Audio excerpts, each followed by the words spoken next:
اگر تجھے اللہ نے عدم سے وجود دیا تو بھلا تیرا بیٹا کیوں نہیں ہو سکتا؟ اللہ کے لیے کوئی چیز ناممکن نہیں، ہر چیز ممکن ہے. اور یہ اتنی زبردست دلیل ہے یہاں پر، اور اتنی امید دلاتی ہے کہ اللہ تعالیٰ اس قدرت اور شان والا ہے کہ جس کے آگے صرف کسی بھی کام کو کرنے کے لیے کن کہنے کی ضرورت ہے بس. اور اس کے لیے بہت زبردست مثال ہے کیا کہ تو خود کچھ نہ تھا، تو کچھ بھی نہیں تھا تو موجود ہے. اگر تو نہ تھا تو ہے، تو تیرا بیٹا جو ابھی نہیں ہے تو وہ کیوں نہیں ہو سکتا؟ تو وہ رب تو سب کچھ کر سکتا ہے. یعنی کہ ایسی حالت میں خوشخبری ملنا کہ جو بظاہر ناممکنات میں سے نظر آتا ہے، اور اس خوشی کی انتہا کہ واقعی، یعنی حیرانی اور تعجب کا اظہار ہے کہ واقعی جب ہم اللہ تعالیٰ کی کسی بھی قدرت پر حیران ہوتے تو ہم کہتے کہ واقعی ایسا ہو سکتا ہے، کیونکہ ہم اپنی حیثیت کے مطابق بات کر رہے ہوتے. یا یقین دہانی کے لیے وَقَدْ خَلَقْتُكَ مِن قَبْلُ وَلَمْ تَكُ شَيْئًا قَالَ رَبِّ اجْعَل لِّي آیَةً، کہا اے میرے رب بنا میرے لیے کوئی نشانی تو دے. اب یہ بھی کیوں کہا؟ تاکہ یقین آ جائے. جیسے ابراہیم علیہ السلام نے کہا تھا کہ یا رب ارنی کیف تحیی الموتى، مجھے دکھا کہ تو مردوں کو کیسے زندہ کرتا ہے. تو اللہ تعالیٰ نے کیا فرمایا تھا؟ قال اولم تؤمن، ابراہیم تمہیں یقین نہیں کہ میں ایسا کر سکتا ہوں؟ قال بلا، یقین ہے، ولکن لیطمئن قلبی، میں چاہتا ہوں کہ میرا دل مطمئن ہو جائے، دل کا اطمینان چاہیے. تو یہاں یہ بھی نشانی کس لیے مانگ رہے ہیں؟ اطمینان مزید کے لیے. یقین ہے لیکن تسلی کے لیے، جسے کہتے ہیں نا ری ایشورنس. قال آیتک، کہا نشانی تیری. کس نے کہا؟ فرشتے نے کہا، کیونکہ فرشتہ بول رہا ہے نا اللہ تعالیٰ کے میسنجر کے طور پر. اللہ تکلم الناس، کہ نہ تو کلام کرے گا لوگوں سے. ثلاث، 3 لیال، راتیں. سویہ، لگاتار. سویہ کا لفظی معنی ہوتا ہے صحیح سالم، نہ بیماری نائب، یعنی بغیر کسی وقفے کے مراد ہے. اب سویہ کے بھی 2 معنی کیے گئے، ایک تو ہے لیالن سویہ یعنی لیالن کی صفت کے طور پر، اور دوسری زکریا علیہ السلام کی حالت کو بیان کرنے کے لیے. زکریا علیہ السلام کی حالت کیا تھی؟ یعنی کہ تم بات نہیں کر سکو گے، یعنی بغیر کسی بیماری کی. عام طور پر انسان کب نہیں بول سکتا، بولنا کب بند ہوتا ہے. اس میں آپ دیکھیے کہ بعض اوقات صدمہ شدید ہوتا ہے تو کہتے ہیں نا شوق میں چلا گیا، بولنا بند کر دیا. کبھی آپ نے دیکھا ہوگا کہ کچھ لوگ ویسے صحت مند ہوتے ہیں، ٹھیک ہوتے ہیں، ان کی زبان، آنکھ، دل، دماغ فنکشن ٹھیک کر رہا ہوتا ہے، لیکن وہ غم یا صدمے یا خوف کی ایسی حالت میں ہوتے ہیں کہ وہ بول نہیں سکتے، بولنا چاہتے بھی تو بول نہیں سکتے. دوسری بات یہ ہے کہ بعض اوقات ایسی بیماریاں ہو جاتی ہیں جیسے فالج وغیرہ یا لقوہ یا کچھ اور تکلیف کہ جس میں انسان نہیں بول سکتا، یعنی کبھی کسی جسمانی بیماری کی وجہ سے اور کبھی کسی ذہنی یا جذباتی تکلیف کی وجہ سے، صدمے کی وجہ سے. تو یہاں یہ کہا جا رہا ہے کہ تم بول نہ سکو گے، اس کی وجہ یہ نہیں ہوگی کہ تمہیں کوئی نعوذ باللہ بیماری لاحق ہو جائے گی، تم صحیح سلامت ہوگے. سبیہ کے 2 معنی کیے گئے، ایک ہے صحیح سلامت تندرست اور دوسرا ہے لگاتار. تو لگاتار کس کے معنی میں ہوگا؟ یعنی لیال کی صفت کے طور پر کہ راتیں لگاتار، یعنی 3 راتیں مسلسل بات نہیں کر سکو گے. اور دوسرا کیا کہا گیا کہ کوئی بیماری نہیں ہوگی، صحیح ہوگے، لیکن بس اللہ کی طرف سے ایک ایسی کیفیت ہوگی کہ تم سب باتیں چھوڑ دو گے اور صرف اللہ کی تسبیح کرو گے. سورۃ آل عمران میں بھی یہ بات گزر چکی، وہاں رات نہیں دن کا لفظ آتا ہے. ثلاثۃ ایام الا رمزا، آیت 41 میں. فخرج علی قومہ، تو وہ نکلے اپنی قوم پر. کون؟ زکریا علیہ السلام. کہاں سے نکلے؟ من المحراب، محراب سے نکلے. محراب کیا ہے؟ محراب کا روٹ کیا پیچھے گزر چکا ہے، اس لیے آپ سے پوچھیں. حرب، حرب، حرب کس کو کہتے ہیں؟ جنگ کو. تو محراب اسم ظرف ہے، جنگ کی جگہ. جنگ کی جگہ یہاں ہیکل میں کون سی ہو سکتی ہے؟ یعنی عبادت کا، یعنی عبادت جہاں کی جاتی ہے، یعنی مسجد ہو سکتی ہے، یا مسجد میں بھی آپ نے دیکھا ہوگا کہ امام کے لیے آگے کا حصہ جو بنا تو اس کو محراب کہتے ہیں. تو یہاں وہ حصہ مراد نہیں ہے، مراد اس سے عبادت گاہ یا مسجد یا حجرہ یا بالا خانہ، کوئی بھی ایسی جگہ جہاں وہ اللہ کی عبادت کرتے تھے، جہاں وہ نماز پڑھ رہے تھے. ٹھیک ہے، آپ نے سورۃ آل عمران میں بھی پڑھا فنادتہ الملائکۃ وہو قائم یصلی فی المحراب، کہ جب یہ بشارت آئی تھی اس وقت وہ اپنی عبادت کی جگہ پر کھڑے ہو کر نماز پڑھ رہے تھے. اور نماز پڑھ کے وہ سارا حکم سن کے باہر نکلے. فخرج علی قومہ، اور روایات میں یہ بھی آتا ہے کہ لوگوں نے دروازہ کٹکھٹایا کہ نماز کا وقت تھا تو وہ اندر آنا چاہتے تھے، تو انہوں نے دروازہ کھولا اور جب بات کرنا چاہی تو زکریا علیہ السلام نے جواب نہیں دیا. فاوحى الیہم، اشارہ کیا ان کی طرف. اوحا کا لفظ کس سے نکلا ہے؟ وحی سے. واوحی، وحی کا لفظی معنی کیا ہوتا ہے؟ خفیہ اشارہ. یہاں لفظی معنوں میں استعمال ہو رہا ہے، وحی کی نہیں کہہ رہے ہیں اب ترجمہ یہاں. بلکہ کیا ترجمہ کریں گے؟ اشارہ کیا. اب واو ہے یہ جو ہے یہ سلاسی ہے، 3 حرف ہے، تو یہ الف کیا ہے؟ زائد ہے، تو اس نے اس کو بنا دیا سلاسی مزید، یعنی 3 میں مزید ایک اور آ گیا. ٹھیک ہے. اوحا کا معنی کیا ہے؟ اشارہ کیا. کرنے کے لیے عام طور پر زیادہ استعمال ہوتا ہے، زیادہ حرف آتا ہے. اوحا اشارہ کیا، الیہم ان کی طرف، یعنی اشارے سے بات کی. ان کے سبحو سب تسبیح کرو، بکرۃ و عشیہ صبح اور شام. بکرہ سے مراد کیا ہوتی ہے؟ صبح کا وقت. کب سے کب تک؟ طلوع آفتاب سے دوپہر تک، یعنی دن کا ابتدائی حصہ، یعنی زوال سے پہلے کا. اور عشی کہتے ہیں عصر سے مغرب، یعنی صبح شام مراد ہے. دن کے ابتدائی اور پچھلے حصے میں اللہ کی تسبیح بیان کرو. اس سے کیا پتہ چلتا ہے کہ وہ خود بھی تسبیح کر رہے تھے اور انہوں نے سب کو بھی کیا کہا؟ تم بھی اللہ کی تسبیح بیان کرو. یا یحییٰ اے یحییٰ خذ الکتاب بقوہ لے لو کتاب کو قوت کے ساتھ، مضبوطی کے ساتھ. قوت کا معنی یہاں پر جد اور اجتہاد ہے، یعنی پوری محنت اور مشقت کے ساتھ. وَآتَيْنَاهُ الْحُكْمَ صَبِيًّا اور عطا کی تھی ہم نے اس کو حکم بچپن میں ہی، جب وہ بچے تھے. حکم سے کیا مراد ہے؟ حکم سے مراد نبوت بھی ہے، حکمت اور سمجھ بوجھ بھی ہے. حکم سے مراد قوت فیصلہ بھی لی جاتی ہے اور کتاب کی سمجھ بھی. اب بعض نے کہا ہے کہ یحییٰ علیہ السلام کو بچپن میں ہی نبوت عطا کر دی گئی. بعض نے کہا کہ یہاں پیچھے اس آیت میں کتاب کا ذکر آ رہا ہے تو یہاں حکم سے مراد کتاب کی سمجھ. اور بعض روایات میں یہ بھی آتا ہے کہ آپ نے 3 سال کی عمر میں تورات پڑھ لی تھی، اور بعض روایات میں آتا ہے کہ 7 سال کی عمر میں آپ تورات کے ماہر ہو گئے تھے، یعنی سمجھ چکے تھے. اور پھر ظاہر اللہ نے آپ کو نبی بھی بنایا تھا اور آپ عام بچوں کی طرح نہیں تھے. کہا جاتا ہے کہ آپ کو کھیلنے کا بالکل شوق نہیں تھا. اب اس میں آپ دیکھیے کہ ایک بچے کی تربیت میں والدین کا کتنا ہاتھ ہوتا ہے. اگرچہ یہ سب اللہ کی رحمتیں ہیں، لیکن یہ سلسلہ کہاں سے شروع ہوا، کب سے شروع ہوا؟ پیچھے جا کر دیکھیے. شروع پہ فرمانا ذکر رحمت ربک عبدہ زکریا، تیرے رب کی رحمت کا ذکر ہے جو اس نے اپنے بندے زکریا پر کی. اور رحمت میں کیا ہے کہ بیٹا بھی دیا اور پھر اس کو کتاب اور حکم سے نوازا، یعنی کتاب کی سمجھ اور حکم، حکمت اور نبوت اور ایک خاص خصوصیت سے نوازا. کیوں؟ اس کے پیچھے کیا تھا کہ زکریا علیہ السلام نے ایک خاص مقصد کے لیے بیٹا مانگا تھا. پھر زکریا علیہ السلام نے صرف بیٹے کی دعا نہیں، بیٹے کے ساتھ اس کے نیک اور سمجھدار ہونے کی اور اچھا بیٹا ہونے کی دعا کی، کیونکہ انہوں نے کہا تھا کہ یہ میرے آگے مشن میں میرا مددگار ہے. اب آپ دیکھیے کہ وہ خود اتنے بوڑھے ہو چکے ہیں اور بیٹا ابھی بہت چھوٹا ہے. اب اگر وہ بیٹا عام بیٹوں کی طرح اور عام بچوں کی طرح اپنا بچپن کھلنڈرے پن میں گزار دیتا، جیسے عام بچے بہت ناز و نام میں پالے جاتے ہیں، پھر کہتے ہیں جی بچہ ہے، ابھی تو بچہ ہے اور ساری زندگی وہ بچہ ہی ہے. یعنی ہم بچوں کو ایسا لاڈ دیتے ہیں کہ ان کو بڑا ہونے ہی نہیں دیتے، ان کے ساتھ سنجیدگی کا معاملہ ہی نہیں کرتے، کیونکہ ہماری اپنی زندگی میں کوئی مقصد نہیں. لہٰذا بچوں کے لیے بھی اگر کوئی مقصد ہے تو ان کی دنیا بنانے کا ہے، دین کے کام کے لیے تو مقصد نہیں. کیونکہ جس کے ذہن میں جو مقصد ہوتا ہے وہ بچپن سے پھر اسی اٹھان کے ساتھ اور اسی نظریے اور اسی ذہن کے ساتھ بچے کی تربیت کرتا ہے. اور والدین کے اندر اس مقصد کی شدت جتنی زیادہ ہوگی وہ اتنی زیادہ انڈیلنے کی کوشش کریں گے. پھر یہ اللہ کا کام ہے کہ وہ اپنی رحمت سے ان بچوں کے دل میں بھی وہ بات ڈال دے. تو اس میں آپ دیکھیے کہ ایک طرف دعائیں ہیں اور دوسری طرف کوشش، اور تیسری طرف رب کی رحمت. تو اس رحمت کی وجہ سے اللہ سبحانہ وتعالیٰ نے ان کو یہ ساری نعمتیں عطا کی تھی. یا یحییٰ خذ الکتاب بقوہ، اے یحییٰ کتاب کو مضبوط پکڑو. ہم بچوں کو کیا مضبوط پکڑاتے ہیں بچپن میں؟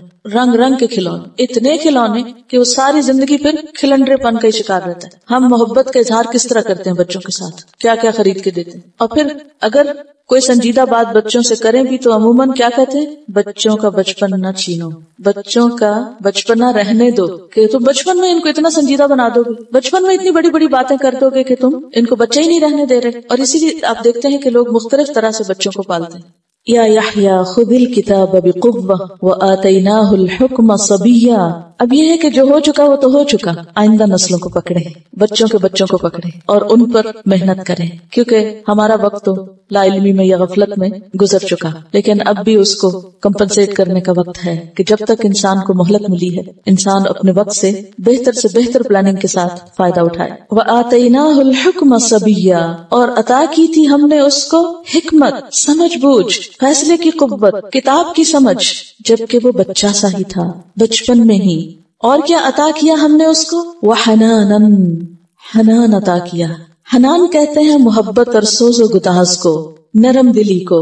حنین کہتے ہیں کسی چیز کی طرف مشفقانہ طور پہ کھینچ جانا. حنا یحن سے ہے رحمت، شفقت، مہربانی. من لدنا، اپنے پاس سے، اپنی طرف سے.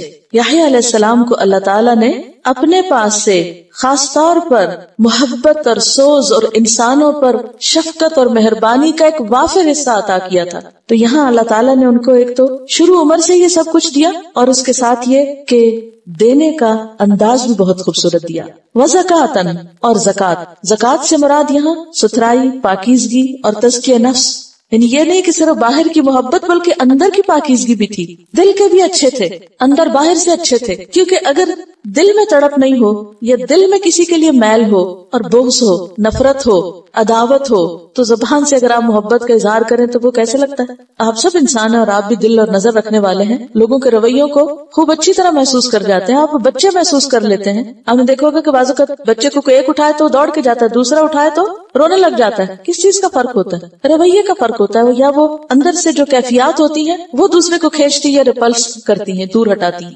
تو یحییٰ علیہ السلام کو اللہ تعالیٰ نے اندر کی خوبصورتی بھی دی، یعنی زکات سے مراد یہاں تزکیہ، اور ظاہری بھی صفائی اس میں شامل ہو جاتی ہے، لیکن عموماً جب تزکیہ کا لفظ استعمال ہوتا ہے تو وہ باہر سے زیادہ اندر کی طہارت کے لیے آتا ہے. کیا؟ کتاب کی سمجھ، حکم، حنان اور زکات. وکان تقیہ، اور وہ متقی تھے. تقیہ تقوی والے تھے. یہ بھی صفت مشبہ کا ہی صیغہ ہے، یعنی اللہ کے مطیع، فرما بردار، اللہ سے ڈرنے والے. آپ دیکھیے کہ ظاہر اور باطن کا فرق جب ہی کم ہو سکتا ہے جب انسان کے اندر اللہ کا ڈر ہو. وحنانا من لدنا وزکاة وکان تقیا وبرا بوالدیہ. اور انسانی رشتوں میں سب سے پہلا رشتہ ماں باپ کا رشتہ، کہ وہ اپنے والدین کا بہت خیال رکھنے والے تھے. بر کا لفظ بحر کے مقابلے میں ہوتا ہے خشکی کے لیے، تو وسیع پیمانے پر نیکی کے لیے بر کا لفظ آتا ہے. اور برن یہاں بمانا بار رن ہے، یعنی نیکی کرنے والے، نیکی کی طرف مائل. اسی سے لفظ حج مبرور بھی ہے. مبرور یعنی ایسا حج جس میں انسان ہر وقت نیکی کی طرف ہی مائل رہا اور گناہوں سے بچتا رہا. وہ سب سے زیادہ اپنے ماں باپ کا خیال رکھنے والے تھے، ہر دم ان کے ساتھ نیکی کرنے والے. ولم یکن جبارا عصیا، اور نہ تھے وہ سرکش. جبار کا لفظ پیچھے آپ پڑھ چکے ہیں. عصیہ نافرمان. اب یہ بھی صفت مشبہ کا صیغہ ہے. تو ایک ہوتا نا عاصی گناہگار، اور ایک ہے عاصی بہت زیادہ گناہگار. اسی لیے ترجمہ کیا ہو رہا ہے؟ صرف نافرمان نہیں ہو رہا، بڑا نافرمان. اور نہ تھے وہ سرکش اور نافرمان. اب کچھ مثبت صفات کا ذکر کیا اور کچھ منفی صفات کی نفی کی. مثبت صفات کا اس بات کیا اور منفی صفات کی نفی کی. کیا تھے وہ اور کیا نہ تھے. جو خوبیاں ان کی تھی ایک طرف وہ بتائی گئی، اور دوسری طرف جن خرابیوں سے پاک تھے وہ ان کا ذکر کیا گیا. اور دو بڑی چیزوں سے وہ بالکل بری تھے. نمبر ایک سرکشی، کہ وہ دوسروں کے اوپر ڈومینیٹ نہیں کرتے تھے، زور زبردستی نہیں کرتے تھے. جب بار وہ ہوتا نا جو دوسروں کے اوپر جبر کرے، دوسروں کو مصیبت میں ڈالے. پیار محبت سے کام کرانے والے تھے، دوسروں پر سختی کرنے والے نہیں تھے، دوسروں کے مقابلے میں تکبر نہیں کرتے تھے، اور نہ ہی اللہ کے نافرمان. عصی عین سواد یہ سے. تو یحییٰ علیہ السلام بھی ولم یکن جبارا عصیا وسلام علیہ، اور سلامتی ہو اس پر، ہر دکھ سے محفوظ رہے. یوم ولد، جس دن وہ پیدا ہوئے دنیا میں آئے. ویوم یموت، اور جس دن وہ فوت ہوں گے دنیا سے جانے کے وقت. ویوم یبعث حیا، اور جس دن وہ اٹھائے جائیں گے زندہ ہو کر، یعنی مرنے کے بعد قیامت کے دن. یہ تین مواقع بہت وحشت کے مواقع ہوتے ہیں. یعنی بچہ جب پیدا ہوتا ہے تو آپ نے دیکھا ہوگا کہ ایک دم روتا ہے، کیونکہ 9 مہینے کا عرصہ اس نے ایک تنگ تاریک جگہ میں گزارا ہوتا ہے، ایک خاص ٹیمپریچر کے اندر. جو ہی وہ باہر آتا ہے ایک وسیع اور عریض دنیا میں، تو یہ ایک گھبراہٹ کا وقت ہوتا ہے. اسی طرح جب انسان واپس موت کے منہ میں جاتا ہے، قبر میں اترتا ہے، تو پھر وہ ایک تنگ تاریک گوشے میں چلا جاتا ہے. قیامت کے دن پھر قبریں پھٹیں گی اور دوبارہ اٹھے گا، ایک اور وحشت کا وقت ہوگا. لیکن یحییٰ علیہ السلام ان تینوں مواقع پر ہر وحشت سے، ہر دکھ سے محفوظ. وسلام علیہ یوم ولد ویوم یموت ویوم یبعث حیا. وَاذْكُرْ فِي الْكِتَابِ مریم، اور ذکر کرو کتاب میں یعنی قرآن مجید میں مریم علیہ السلام کا. اِذِ انْتَبَذَتْ، جب وہ الگ ہوئی، نون بے دال، من اہلہا، اپنے گھر والوں سے، مکاناً شرقیہ، مشرقی مقام پر، مشرقی گوشے میں. یہاں پر حضرت مریم کا اور مسیح علیہ السلام کی ولادت کا واقعہ آ رہا ہے اور اس کا کچھ تفصیلی ذکر ہمیں ملے گا. اور اس واقعے کا آغاز ہوتا ہے حضرت مریم کے اپنے گھر والوں کو، اہل و عیال کو چھوڑ کر ایک الگ گوشے میں جا بیٹھنے کا. اور یہاں چونکہ اس گوشے کا ذکر کیا گیا کہ وہ مشرق کی جانب ہے، تو کس چیز سے مشرق کی جانب؟ یعنی بیت المقدس کے مشرقی حصے میں. اسی لیے جو بیت المقدس کے قدیم نقشے ہیں ان میں ویمن کوٹ جو ہے وہ اس کے مشرقی جانب دکھایا جاتا ہے، اور عیسائیوں کے لیے قبلے کا بھی رخ جو ہے وہ مشرق بتایا جاتا ہے، جس کا ذکر پہلے پارے میں بھی آتا ہے نا، وما بعدہم